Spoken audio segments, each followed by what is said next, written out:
Doctor Mizanur Rahman Azhari তাকে নিয়েও বলেন যে তিনি কাফের, তাকে আসলে দেশ ছেড়ে চলে যেতে হবে। তখন তখন তখন আমরা একটু কনফিউজ হয়ে যাই। এগুলো খুব খারাপ অভ্যাস, আরেকজনকে কাফের বলা, মুশরিক বলা। আপনি যদি কাউরে কাফের বলেন, সে যদি কাফের না হয় আপনি নিজেই কাফের হয়ে যাবেন। নিউ ইয়র্কের ম্যানহাটন থেকে আপনাদেরকে স্বাগত জানাচ্ছি আমি খালেদ মুহিউদ্দিন। বাংলাদেশের রাজনীতিতে নানা ধরনের পরিবর্তন দেখা যাচ্ছে হচ্ছে বাংলাদেশের সমাজনীতিতেও নৈতিকতা, ধর্ম এবং নানা বিষয় নিয়ে নানা আলোচনা চলছে। এসব নিয়ে কথা বলার জন্য আজ আমাদের সঙ্গে রয়েছেন ডক্টর মিজানুর রহমান আজহারি। আপনাকে আমাদের অনুষ্ঠানে স্বাগত জানাই। আপনি আমাদেরকে সময় দিয়েছেন, সেজন্য শুভেচ্ছা ও কৃতজ্ঞতা জানবেন। নাহমাদুহু ওয়া নুসাল্লি আলা রাসূলিহিল কারীম, আম্মা বা'দু, ফাআউযু বিল্লাহি মিনাশ শাইতানির রাজীম, বিসমিল্লাহির রহমানির রহিম। শুরুতেই আল্লাহ রাব্বুল ইজ্জা ওয়াল জালালের দরবারে শুকরিয়া জানাচ্ছি যে আল্লাহ তাআলা আমাদেরকে স্বাস্থ্যকর জীবনযাপনে ইসলামের ভূমিকার শীর্ষক একটি টপিক নিয়ে একটি আলোচনাতে অংশগ্রহণের সুযোগ দিয়েছেন। আমরা শুরুতেই পড়ে নিচ্ছি কালিমাতু শুকর, আলহামদুলিল্লাহ। আমাদের সাথে আরও থাকছে তাহরিকে খতমে নবুয়ত বাংলাদেশের আমির জনাব আল্লামা মুফতি ডক্টর সাইয়েদ মোহাম্মদ এনায়েতুল্লাহ আব্বাসী ও সিদ্দিকী। ডক্টর আব্বাসী, আপনাকে আমাদের অনুষ্ঠানে স্বাগত জানাই। আপনি আমাদেরকে সময় দিয়েছেন, সেজন্য আমাদের কৃতজ্ঞতা এবং শুভেচ্ছা জানাবেন। ধন্যবাদ, আপনাকেও স্বাগত জানাচ্ছি এবং দর্শক মন্ডলী যারা আছেন তাদেরকেও অভিনন্দন জ্ঞাপন করছি। Thank you so much. আমি প্রথমেই আপনার কাছে যে বিষয়টি জানতে চাই, আমাদের অনেকগুলি প্রশ্ন রয়েছে, আমরা আপনার কাছ থেকে অনেক কিছু বুঝে নিতে চাই, অনেক কিছুর ইয়াও দিতে চাই। আপনার যদি কোনো প্রশ্ন আপত্তি থাকে আপনি সেটা জানাতে পারেন এবং আপনি উত্তর নাও দিতে পারেন। তো আমরা প্রথমেই আপনার থেকে শুরু করি। আপনি যখন আরেকজন ইসলামিক ক্লেরিক, আমরা নাম বলতে পারি ডক্টর মিজানুর রহমান আজহারি, তাকে নিয়েও বলেন যে তিনি কাফের, তাকে আসলে দেশ ছেড়ে চলে যেতে হবে, তখন আমরা একটু কনফিউজ হয়ে যাই। বলছি জি না, কনফিউজ হবেন কেন? আপনি যার কথা বলেছেন সে কি বলেছিল আপনি দেখেছেন তার বক্তব্যগুলো? আমি দেখেছি, কিন্তু তার শোনেন কথা শোনেন। জি, তাকে বলুন, সে তো আমার ছাত্র, তাকে জিজ্ঞেস করুন। 2007 সালে সে আমার থেকে সবক নিয়েছে দারুন রাজাত মাদ্রাসায়। আমি তার টিচার, আমি তার শিক্ষক, এবং তার শিক্ষকরাও আমাকে শিক্ষক মানে। অতএব সে যদি দেখুন, আপনাকে পিছন থেকেই বলতে হচ্ছে, আপনি সময় দিতে হবে আমাকে। আপনি কিন্তু বসে আছেন একা, আমার কিন্তু কয়েক হাজার লোক বসে আছে আমার অপেক্ষায়। একটা শিডিউল প্রোগ্রাম আমি রেখে বসেছি আপনার এখানে, যেহেতু আপনার মাধ্যমে আমার মেসেজটা আমি অনেকের কাছে পৌঁছাতে পারবো। আপনি যে ব্যক্তির নাম নিয়েছেন, তাকে আপনি কি দিয়ে তাকে স্কলার বলবেন? লক্ষ লক্ষ লোক হলে স্কলার হয়? এটা কোনো কথা নয়। দ্বিতীয় কথা হচ্ছে, সে মুফতি নয়, ফতুয়া দেবার অধিকার রাখে মুফতি। স্কলার হওয়া এক জিনিস, ওয়াইজ হওয়া এক জিনিস, মুফতি হওয়া আরেক জিনিস। আমার কথা হচ্ছে, আমি কি গ্র্যান্ড মুফতি বাংলাদেশে তা আমি বলছি না, এটা বলার অথরিটি আমার নেই, কিন্তু আমার ফতুয়াতে কলম বসাবার মতো 10টা মুফতি আপনি বের করে দেন। এখন অন্য মুফতিরা বলছে না কেন, সেটা একটা সাহসিকতার বিষয় আছে, সেটা আরো কোনো তাদের প্রতিবন্ধকতা থাকতে পারে। যেমন আপনি দেখেছেন আওয়ামী শাসনের সময় দেশের অনেক বড় বড় আলেম শেখ হাসিনার দালালি করেছে, তো তারা কি এমন কোন ফতোয়া দিবে যে সরকার বেকায়দায় পড়ে? এখন অনেক আলেম আছে যেটা বর্তমান সরকারের নির্লজ্জ সমর্থন করে যাচ্ছে, কিন্তু এই সরকার ক্ষমতা আসার পর থেকে আমি শরিয়ার কোরআন সুন্নাহর আলোকে যতটুকু সমালোচনা করা দরকার গঠনমূলক সমালোচনা করে যাচ্ছি। আর আমাদের মতো 2-4-10 জন যারা মিডিয়াতে আছে তারাই কিন্তু দেশের আলেম না। হাজার হাজার আলেম ওলামা, পীর মাশায়েখ নীরবে নিভৃতে নির্জনে ইসলামের খেদমত করে যাচ্ছে, তাদের মতামতটাও দেখতে হবে। এখন যারা ফ্রন্টে চলে এসেছে, মিডিয়াতে চলে এসে সেলিব্রিটি হয়ে গেছে, তারাই কি বললো সেটা দেখার বিষয় না। এখানে তো যদি আপনি একটা প্রশ্ন আনেন যে আসলে শাতিমকে ক্ষমা পেতে পারে কিনা, বা রাষ্ট্র যদি শাতিমকে পৃষ্ঠপোষকতা দেয়, তার শাস্তি নির্ধারণ না করে, তাহলে কোনো জনগণ বিচারটা হাতে করতে পারবে কিনা? আপনি দেখুন, পৃথিবীতে যত অভ্যুত্থান ও বিপ্লব হয়েছে জনগণ আইনকে হাতে তুলে নিয়েছে। আপনি 5ই আগস্ট দেখেন, বাংলাদেশে রাষ্ট্র ক্ষমতা যে এসেছে বর্তমান সরকার, এটা গণতান্ত্রিক পদ্ধতিতে হয় নাই, ছাত্র জনতা আইনকে হাতে তুলে নিয়েছিল। এই বিপ্লবকে আপনি অবৈধ বলবেন? যে 6-7 জন সমন্বয়ক নেতৃত্ব দিয়েছে তাদেরকে আপনি সন্ত্রাসী বলবেন? না, কিছু করার ছিল না। 15 বছরে যে জগদ্দল পাথর ফেসিবাদী হাসিনা বসেছিল, গণতান্ত্রিক পদ্ধতিতে এটাকে সরানো সম্ভব হয় নাই, আইনকে হাতে তুলে নিতে হয়েছে।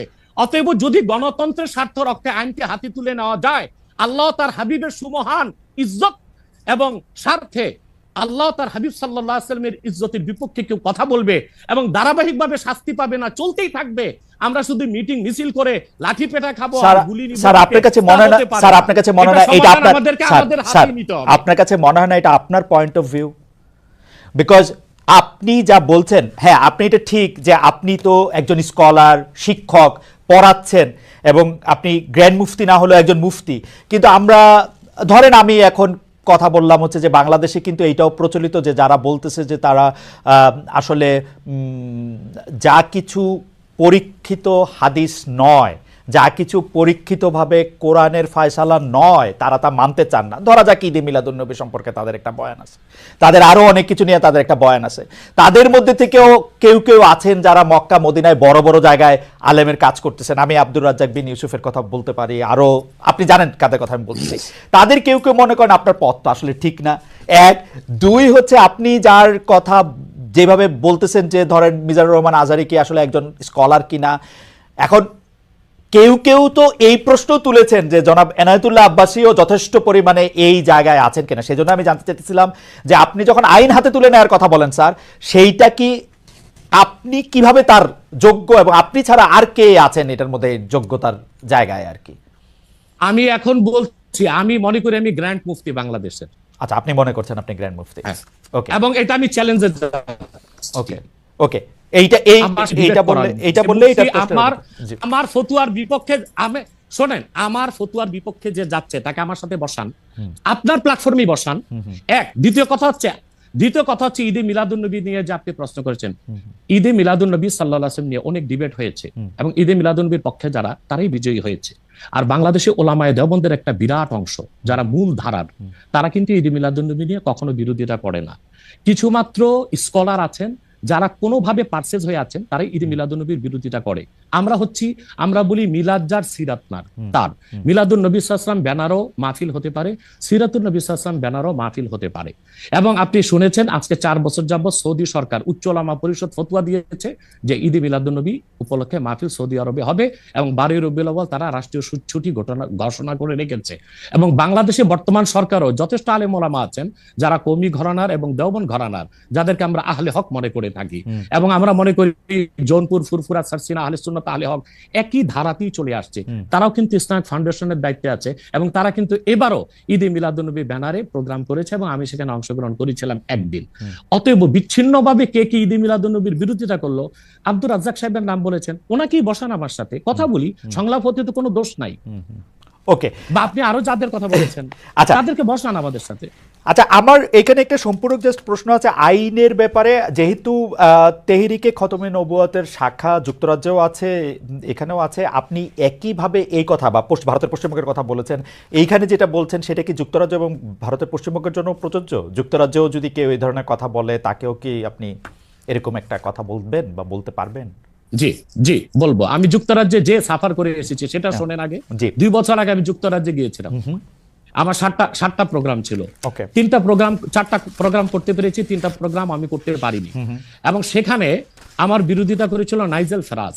আপনি জানেন তাকে, সিএনএন নিউজ প্রেজেন্টার, এবং সে ব্রেক্সিট আন্দোলনের হোতা ছিল, এবং সে ব্রিটিশ পার্লামেন্টে মেম্বার ছিল। আমার যেদিন সেন্ট্রাল লন্ডনে প্রোগ্রাম ছিল, নাইজেল ফারাজ লং মার্চের ঘোষণা দিয়েছিল এবং আমি সেখানে যেতে পারিনি। কেন? নাইজেল ফারাজ 23টা প্রতিবেদন করেছিল আমার বিপক্ষে। তার মধ্যে উল্লেখযোগ্য ছিল যে আমি মুরতাদের শাস্তি মৃত্যুদণ্ড চাই, বাট ব্রিটিশ পুলিশ আমাকে অ্যারেস্ট করেনি এবং ব্রিটিশ পুলিশ আমাকে শুধু প্রোগ্রাম করতে দেয়নি সহিংসতা বেশের জন্য। কিন্তু আমি রানীকে গালি দিয়েছি, সেটাও সেখানে তুলে ধরা হয়েছে। আমি রানীকে গালি দেওয়া যায় ইংল্যান্ডে?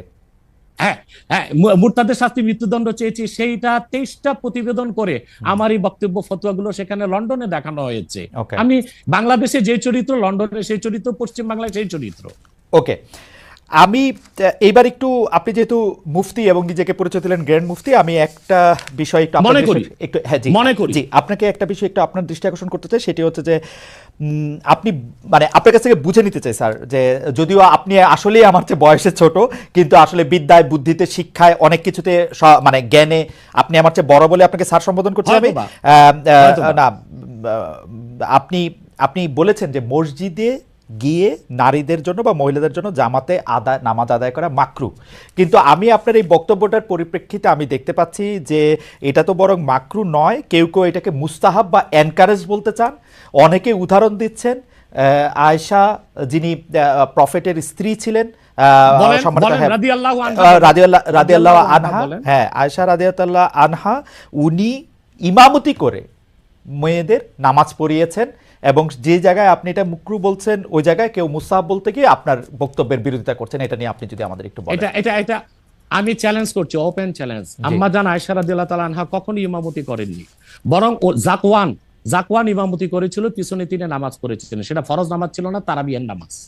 আপনাকে যে তথ্য দিয়েছে সে ভুল তথ্য দিয়েছে। ওকে, সেটা মেয়েদের নামাজ পড়াটা মুস্তাহাব কিনা? এক। দ্বিতীয় হচ্ছে আল্লাহর হাবিব সাল্লাল্লাহু আলাইহি ওয়াসাল্লামের নূরের জামানায় মসজিদ নববীতে মহিলাদেরকে অ্যালাউ করা হতো, তারা নামাজে আসতেন। কিন্তু আল্লাহর হাবিব সাল্লাল্লাহু আলাইহি ওয়াসাল্লাম মহিলাদেরকে নিরুৎসাহিত করেছিলেন, নিষেধ করেন নাই। কারণ মহিলাদেরও দিন শেখা বাকি ছিল এবং আল্লাহর হাবিব সাল্লাল্লাহু আলাইহি ওয়াসাল্লামের কাছে ওহী আসতো, সেজন্য মহিলাদের নিষেধ করা হতো না, তারা মসজিদে আসতেন। হযরত ওমর রাদিয়াল্লাহু তাআলা আনহু তার খেলাফতের সময় বলেছেন মহিলাদের জন্য ঘরেই নামাজ পড়াটা উত্তম। তখন প্রচুর পরিমাণ সাহাবী উপস্থিত ছিলেন, তারা হযরত ওমরের এই কাজে কেউ বাধা দেননি। সেজন্য মহিলাদের মসজিদে আসাটা হারাম নয়, মাকরু বলা হয়েছে জামাতে আসা। কারণ আম্মাজান আয়েশা রাদিয়াল্লাহু তাআলা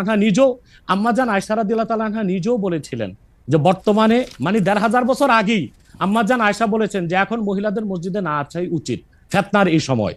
তো ১৫০০ বছর আগে যদি ফিতনার আশঙ্কা করে আম্মাজান আয়েশা মসজিদ নববীতে মহিলাদের আসাটাকে নিরুৎসাহিত করে থাকেন, তাহলে হযরত ওমর রাদিয়াল্লাহু তাআলা আনহুর সিদ্ধান্তটা সঠিক ছিল। আর বর্তমান যুগে সেটা আমরাও নিরুৎসাহিত করি, এজন্যই মাকরু বলি। মাকরু মানে হারাম নয়, খুব কঠিনভাবে নিষিদ্ধ নয়, জাস্ট নিরুৎসাহিত করা। আপনি মাকরু ফতোয়াটা কোথায় পেলেন? আর আপনি যে বলছেন যে কোথায় পেলাম বলছি, আনহা এটা পড়েন নাই, কিন্তু আমি এখন যেটা দেখতে পাচ্ছি যে ওমেন প্রেইং ইন কংগ্রেগেশন এবং দেমসেলভস, সেটা মাদিনা বলে একটা পিরিয়ডিক্যালস বাইরে হয় মাদিনা ইউনিভার্সিটি থেকে, সেইখান থেকে একজন বলতেছেন যে এটা পড়ছেন। আমি তো এটা সত্য বিচার করতে পারবো না। আয়েশা রাদিয়াল্লাহু তাআলা আনহা ইমামতি করেননি, তিনি জাকওয়ান ওনার খাদেমের পিছনে নামাজ পড়েছেন। সেটা ফরজ নামাজ ছিল না, তারাবিহের নামাজ ছিল। জি, এটা বুখারী শরীফের হাদিস। আমাকে সময় দিলেন, বের করে দিব। আচ্ছা ঠিক আছে, আপনি কি এইটা একটু বলবেন যে মাকরুটা আপনি কোথায় পেলেন? এটা হানাফিদের সর্বসম্মত মত। হানাফিদের সর্বসম্মত মত যে মেয়েদের মসজিদে গিয়ে নামাজ পড়াটা মাকরু। জামাতে হজের সময় ওটা ভিন্ন বিষয়, ওইটা ভিন্ন বিষয়। ফরজ, হজটা ফরজ এবং সেখানে নামাজ আদায় করা, ওই সময় মেয়েরা জামাত আদায় করতেছে, ওইটা ওরা করতে পারবে, কিন্তু পরে আর এমনিতে নরমালি আর পারবে না। পারবে না মানে বললাম তো, নিরুৎসাহিত করা হয়েছে, তারা ঘরে পড়বে, ঘরে পড়াটাই উত্তম। এটা যদি মাকরু হইতো তাহলে কি হজের সময় এটা পড়াটা জায়েজ থাকতো? না, স্থানকাল ভেদে পার্থক্য আছে না। আপনি এখন তো আপনি আজকে আগামীকাল দুপুরে আপনি পানাহার করতে পারবেন, কিন্তু পহেলা রোজায় দুপুরে পানাহার করতে পারবেন? সেটা তো হারাম হয়ে যাবে না? স্থানকাল পাত্র বেশে হুকুমটা ভিন্ন হবে না? হবে, কিন্তু যেটা হজে পারমিটেড, যেটা হজের মাঠে পারমিটেড, সেটা আর পৃথিবীর কোথাও মাকরু হতে পারে? হজটা কি? হজটা হচ্ছে কাবাগরে যেতে হবে, পুরুষকেও যেতে হবে, মহিলাকেও যেতে হবে, কাবাগর একটাই, সেজন্য সেখানে সেটা ছাড় আছে। কিন্তু মসজিদ পৃথিবীতে একটা না, মহিলারা ঘরে নামাজ পড়তে পারবে। হ্যাঁ, তারপর আমরা এটা বলে থাকি, যেমন কোন মহিলা ঢাকা গেল শপিং করার জন্য, এখন নামাজের সময় হলো, সে বাড়িতে আসতে নামাজ কাজা হয়ে যাবে, সে বাইতুল মোকাররম যে নামাজ পড়ে নিক, মহিলাদের জন্য যদি সুব্যবস্থা থেকে পড়তে পারবে। মাকরুটাকে আপনি খুব বড় করে দেখার প্রয়োজন নাই। এই যে আপনার মাথায় টুপি নাই, এটাও কিন্তু মাকরু স্যার, যেটা মাথায় বসাও মাকরু, রাইট। যেটা কিন্তু তাই বলে তো আপনাকে আমি গুনাহগার বলতে পারছি না, অসুবিধা নাই।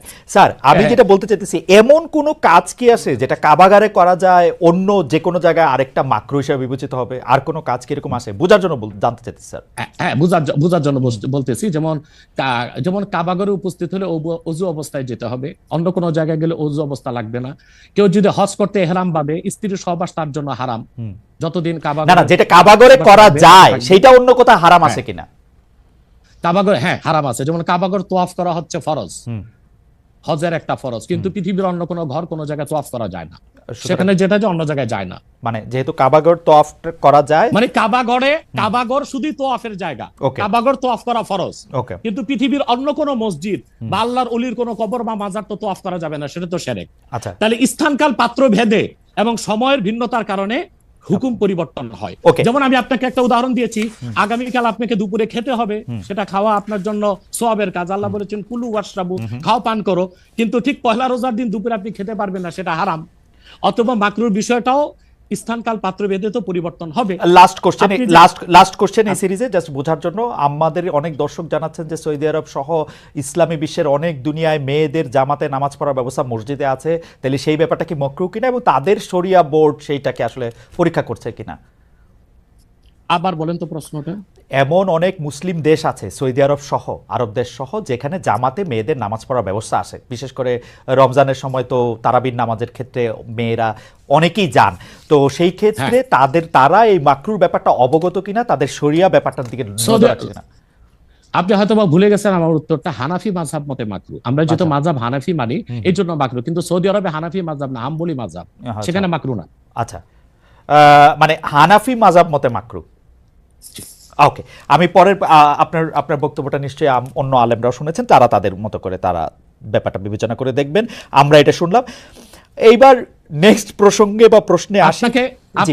আপনাকে নারীদের নামাজের ব্যাপারে একটা হাদিস শোনায় দিচ্ছি, জি, সহিহ মুসলিম। জি, সহিহ মুসলিম জি, হাদিস নাম্বার 1027। হুম, আন আমরাতা বিনতে আব্দুর রহমান أنها أخبرته أن عائشة زوج النبي صلى الله عليه وسلم قالت لو أدرك رسول الله صلى الله عليه وسلم ما أدرك النساء لمنعهن المسجد। পরিষ্কার সহিহ মুসলিমের হাদিস। হযরত আমরা বিনতে আব্দুর রহমান বলেন রাসূল সাল্লাল্লাহু আলাইহি সাল্লামের সহধর্মিণী আল্লাহর হাবিব সাল্লাল্লাহু আলাইহি ওয়াসাল্লামের স্ত্রী আম্মাজান আয়েশা রাদিয়াল্লাহু তাআলা আনহা, যার কথা বলেছেন তিনি নামাজ পড়েছেন, উনি বলেছেন যে বর্তমানে মহিলাদের এখনকার অবস্থা যদি আল্লাহর হাবিব সাল্লাল্লাহু আলাইহি ওয়াসাল্লাম দেখতেন তাহলে তাদেরকে মসজিদে আসতে নিষেধ করতেন। সহিহ মুসলিম হাদিস নাম্বার 1027। আপনি সেই স্কলারদেরকে বলেন এই হাদিসটার জবাব আমাকে দিতে। ওকে, তার মানে আমি শেষ করি তার মানে হচ্ছে মহিলাদেরকে মাকরু বলার দ্বারা হানাফি মাযহাবে যে নিষেধ করা হয়েছে, কঠিন নিষেধ না, মানে নিরুৎসাহিত করা হয়েছে। ওকে, ঠিক আছে, এটা নিশ্চয়ই এটা নিরুৎসাহিত করা হয়েছে, এটা আপনি বলছেন, নিশ্চয়ই এটা একটা প্রণিধানযোগ্য। আমি দলিল দিয়েছি। আমি এই বিষয়ে আর আপনার সাথে পরবর্তী প্রসঙ্গে আসি। সেটা হচ্ছে যে আমরা মানে আপনি এখানে আসবেন, অনেকে অনেক ধরনের মন্তব্য করেন, প্রশ্ন করেন, অনেকের মধ্যে অনেক ধরনের উৎসাহ আছে, অনেক ধরনের জানার বিষয়ও আছে।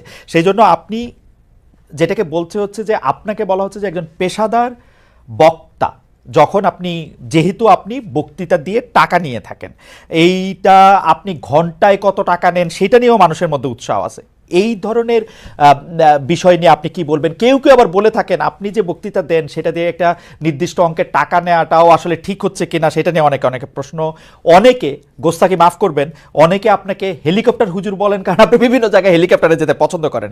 এই ধরনের নিউজ, এই ধরনের আলোচনা আপনি আসলে কিভাবে নিয়ে থাকেন? দেখেন, আপনি একজন স্বনামধন্য সাংবাদিক এবং আপনি সাংবাদিকতার মাধ্যমে বাংলাদেশের অনেক উপকার করেছেন, কিন্তু কোন হিংসুক বা নিন্দুক যদি বলে খালেদ মহিউদ্দিন একজন বাচালি করে টাকা কামাই করে, এটাকে আপনি মানবেন? মানবো। আমি বক্তা না, মানবো। আমি হচ্ছে দায়ী আল্লাহ। আপনি ঠোঁটে চেয়ে খান, কিন্তু আমি মেধা দিয়ে সেবা করি মানুষকে। আমি বক্তা নই। আমার পরিচয় হচ্ছে, দেখুন আমাদের একটা ইতিহাস আছে, আমি পেশাদার কোনো বক্তা নই, আমি হচ্ছে দায়ী আল্লাহ। আল্লাহ দিনের দাওয়াত মানুষের কাছে পৌঁছে দিই। এখন আসে টাকার বিষয়। বাংলাদেশে কেউ কোনোদিন দেখাতে পারবে না আমি আমার নিজের জন্য কোনো টাকা চেয়ে নেই।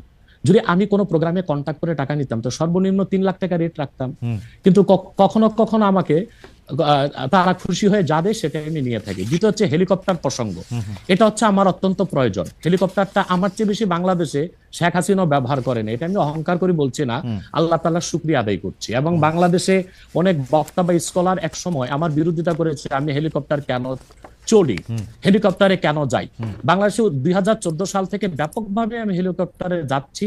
এখন অনেক বক্তা, স্কলার বা স্ক্রু ড্রাইভার যাই বলেন, তারা হেলিকপ্টার ব্যবহার করছে, এখন আর সমস্যা হচ্ছে না। আমারটাই আর কি সমস্যা ছিল।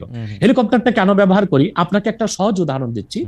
গত পরশুদিন আমার একটা প্রোগ্রাম ছিল মেঘনাতে, দিনে বাদে জোহর, আর রাতে আমার প্রোগ্রাম ছিল রংপুর হারাগাছ, সেটা মিডিয়াতে ব্যাপক প্রচার হয়েছে। পরের দিন আমার প্রোগ্রাম ছিল কালকে লোহাগাড়া, এই চট্টগ্রাম সাতকানিয়ায়। এখন আমি হেলিকপ্টার ব্যবহার না করে দিন ও রাতে 3টা প্রোগ্রাম করা কি আদৌ সম্ভব? না, সম্ভব না। যেখানে আমার বাড়ি আব্বাসী মঞ্জিল থেকে চিটাগাং রোড যেতে 1.5 ঘন্টা লাগে, তা আমি কিভাবে মেঘনার প্রোগ্রামটা দিনে করে রাতে হারাগাছ করে পরের দিন চট্টগ্রাম যাই? আমাকে এটা অনিবার্য কারণে হেলিকপ্টার ব্যবহার করতে হচ্ছে, এবং সেটা জনগণই দেখে। এর জন্য তো আমাকে হেলিকপ্টার হুজুর বলতে পারে না। এখন যে হুজুর নৌকায় চড়ে মাহফিল করতে যায় তাকে কি নৌকা হুজুর বলবেন? বা যিনি প্রাইভেট কারে প্রোগ্রাম করতে যায় তাকে কি বলবেন ট্যাক্সি হুজুর? এগুলো হচ্ছে আমি গাড়িও ব্যবহার করি যখন যেটা লাগে। আমি এখন প্যারাডো ইউজ করতেছি, এটা 3 কোটি টাকা। আমি ভিএট ইউজ করি 8 কোটি টাকা। আমি হেলিকপ্টার ইউজ করি, এটা 14 কোটি টাকা। এখনো আমি নৌকাতেও যাই, যেখানে যেভাবে আমার সুবিধা তখন সেভাবে সেখানে। সেটা ঠিকই আছে। আমি কিন্তু মনে করি যে এখন হিংসুক বা নিন্দুকরা কি বললো সেটা তো আপনার মতো না সেটা ঠিক আছে, না না না না, আমি কিন্তু মনে করি যে আপনাকে যত ব্যস্ত থাকতে হয়, আপনি যদি পথে এর মধ্যে থেকে আপনার দিনের একটা বড় অংশ আপনি ব্যয় করেন, এটা আপনার জন্য এটা আসলে কোনোভাবেই এটা মানে এটা কেউই এটা করবে না। আমার কাছে মনে হয় যে আপনার ব্যস্ততার জায়গা থেকে আপনার এটা করতেই হবে। কিন্তু আমার যে প্রশ্ন ছিল যে আপনি এর জন্য নিজেকে একজন প্রফেশনাল স্পিকার মনে করেন কিনা, আপনি মনে করেন কিনা যে আপনি যে বিভিন্ন জায়গায় বক্তৃতা দিতে যাচ্ছেন এবং আপনার যে একটা অসম্ভব চাহিদা বিভিন্ন জায়গায়, আজকে এখানে কালকে সেখানে সেখানে, সেইটা আপনার আয়ের একটা বড় উৎস কিনা? দেখুন, এটা ছাড়া আমার আয়ের ব্যবস্থা ছিল। আমাদের যে বাংলাদেশে আমাদের যে আধ্যাত্মিক ঘরানার আমরা সন্তান, আপনি জানেন আমাদের বংশের মুরব্বী শাহ কারামত আলী জনপুর রহমতুল্লাহ, তাকে বলা হয় বাংলাদেশের আধ্যাত্মিক জনক। টু নেশন থিওরির ভিত্তিতে দেশ স্বাধীন হয়েছে এবং ডব্লিউ হান্টার তার বইতে উল্লেখ করেছে, এনসাইক্লোপিডিয়া অফ ব্রিটানিকাতে এসেছে, ইসলামিক ফাউন্ডেশন বিশ্বকোষে এসেছে, কারামত আলী জনপুর রহমতুল্লাহর হাতে 2 কোটি লোক মুসলমান হয়েছে। ওনার কারণেই পরবর্তীতে দেশটা স্বাধীন হয়েছে। উনি ইন্তেকাল করেছেন 154 বছর আগে। আমি ওনার সিলসিলায়, ওনার বংশের, আমরা জোনপুরি পীর সাহেব বলে খ্যাত। আমি যদি অন্য পীরদের মতো আব্বাসী মঞ্জিলে বসে পিরি মুরিদি করে যেতাম, তাহলে আমার কোটি কোটি টাকা বছরে আসতো। মূলত আমার হচ্ছে দিনের দাওয়াত দেওয়াটাই আমার মূল কাজ। তারপর জনগণ যেটা খুশি হয়ে আমাকে সম্মান করে, সেটা আমার জন্য যথেষ্ট। আপনি কি আব্বাসী, এটা আমার পেশা নয়, এটা নেশা। আপনি কি আব্বাসী মঞ্জিলে আর এখন বসেন না, মানে ওই সিলসিলাকে আপনি বসি, কিন্তু মূল হাইলাইটস করা হচ্ছে দাওয়াতের কাজকে। আমি দাওয়াতি কাজে ব্যস্ত থাকি। আপনার মূল, আপনি ইচ্ছা করলে হইতেই পারতেন, কারণ আমরা জোনপুরের পীর সাহেবদের সম্পর্কে আমরা অবগত, তাদের অনেক ফলোয়ার আছে। আরেকটা কথা বলি আপনাকে, আরেকটা কথা বলি। আমি এখনো দিন রাত জেগে আমার ছাত্রদেরকে পড়াই। আমি বুখারী